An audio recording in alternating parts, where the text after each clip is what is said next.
ओम श्री गणेशाय नमः। 5वां अध्याय प्रारंभ।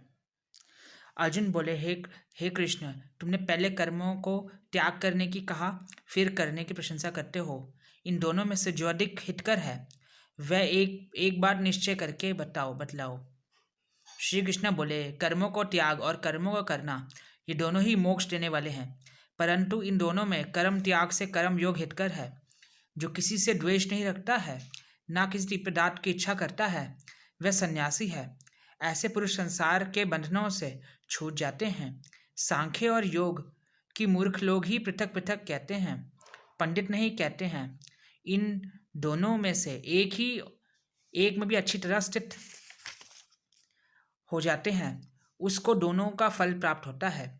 ज्ञान योगियों को जो स्थान मिलता है वही कर्म योगियों को प्राप्त होता है। ज्ञान योग व कर्म योग एक ही हैं। कर्म योग के बिना संन्यास को प्राप्त होना दुष्कर है। कर्म योग करने वाला मुनिजन को ब्रह्म प्राप्त होने में विलंब नहीं लगता। कर्म योग युक्त शुद्ध अंतकरण वाला, मन तथा इंद्रियों को जीतने वाला, संपूर्ण प्राणियों में अपनी आत्मा को देखने वाला, कर्म करता हुआ भी कर्म फल से लिप्त नहीं होता, योग युक्त तत्ववेता पुरुष देखते हैं, सुनते हैं, स्पर्श करते हैं, सूंघते हैं, खाते हैं, चलते हैं, श्वास लेते हैं, तो भी ये मानते हैं कि वह कुछ नहीं करते हैं। ये बोलते हैं, त्यागते हैं, ग्रहण करते हैं, परंतु ये मानते हैं कि वह कुछ नहीं करते हैं। ये बुद्धि धारण करते हैं कि इंद्रियों ही अपने अपने विषयों को वरतती हैं। जो प्राणी ब्रह्म में अर्पण संग को त्याग कर कर्म करता है वह पाप में लिप्त नहीं होता। जैसे कमल पत्र का जल नहीं ठहरता, योगीजन शरीर से, मन में से, बुद्धि से तथा इंद्रियों की आसक्ति से रहित होकर आत्मबुद्ध शुद्धि से निमित्त कर्म करते हैं। योग युक्त पुरुष कर्म फल त्याग कर मोक्ष रूप शांति का लाभ करता है, और जो योग रहित है वह कर्म की इच्छा से बंधन में पड़ जाता है। सब कर्मों को मन से त्याग करके प्राणी इस नव द्वार की देह रूपी पुरी में ना कुछ करता है, ना करता हुआ आनंद पूर्वक रहता है। परमेश्वर किसी कर्म में प्रवृत्त नहीं करता, कर्म और कर्म फल को उत्पन्न नहीं करता। ये सब प्रवृत्ति द्वारा होते रहते हैं। परमेश्वर किसी के पुण्य तथा पाप को नहीं लेता है। ज्ञान का अज्ञान से अछंडित है, उससे जीव मोह को प्राप्त हो जाता है, परंतु आत्मज्ञान के द्वारा जिनका अज्ञान नष्ट हो गया है उनका वह आत्मज्ञान परमेश्वर के रूप को ऐसा भाषित करता है जिस प्रकार सूर्य संपूर्ण संसार को प्रकाशित कर देता है।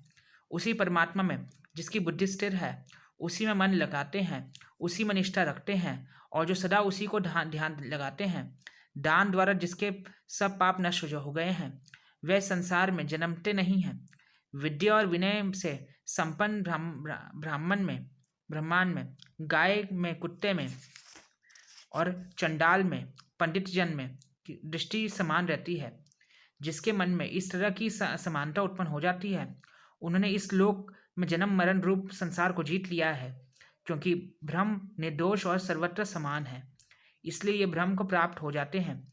जो प्रिय पदार्थ को पाकर प्रसन्न और अप्रिय को पाकर खिन्न रहते हैं, ऐसे स्थिर बुद्धि वाले मोह रहित ब्रह्मवेत्ता को ब्रह्म स्थिर जानो। बाहरी पदार्थ में जो चित्त को आसक्त नहीं होने देता है वही आत्मा सुख का अनुभव करते हैं, और ब्रह्म में अंतकरण को मिला अक्षय सुख मोक्ष प्राप्त करता है। वे इंद्रियों के स्पर्श से जो भोग देते हैं वे वस्तुतः दुखदायी होते हैं, उनका आदि भी है और अंत भी है। हे कौन्तेय, ज्ञानी लोग ऐसे भोगों में रत नहीं होते हैं। शरीर छूटने से पहले जो मनुष्य काम और क्रोध के वेग को सहन करने में समर्थ होते हैं वही योगी और सच्चा सुखी है। जो योगी आत्मा सुख से सुखी, अंतरात्मा से आनंद से आनंदित और अंतर ज्योति से ही प्रकाशित है, वह ब्रह्मरूप होकर ब्रह्म निर्वाण मोक्ष को प्राप्त होता है। पाप जिसके नष्ट हो गए हैं, कुबुद्धि दूर हो गई है, मन में जिन्होंने वश में कर लिया है, जीव मात्र को जो हित चाहते हैं, ऐसी योगी को ब्रह्म निर्वाण प्राप्त होता है। काम तथा क्रोध जिनके नहीं है, मन के वेग को जिसने रोक लिया है, ऐसे आत्मज्ञानी योगी को ब्रह्म निर्वाण सहज ही प्राप्त होता है। बाहरी पदार्थों के संयोग से अलग रहकर दोनों भवों के बीच में दृष्टि लगाकर नासिका के भीतर चलने वाला प्राण तथा अपान वायु को सम करके इंद्रियों मन और बुद्धि को वश में करके इच्छा भय क्रोध को त्याग कर मोक्ष की इच्छा करने वाले योगी जीवन मुक्त हैं। जो मुझको सब यज्ञों और प्रपों को भोक्ता, संपूर्ण लोगों को स्वामी और सब प्राणियों को मित्र जानते हैं, उन्हीं को शांति प्राप्त होती है। 5वें अध्याय का महात्मन। श्री कृष्ण भगवान जी बोले, हे लक्ष्मी, 5वें अध्याय का महात्मन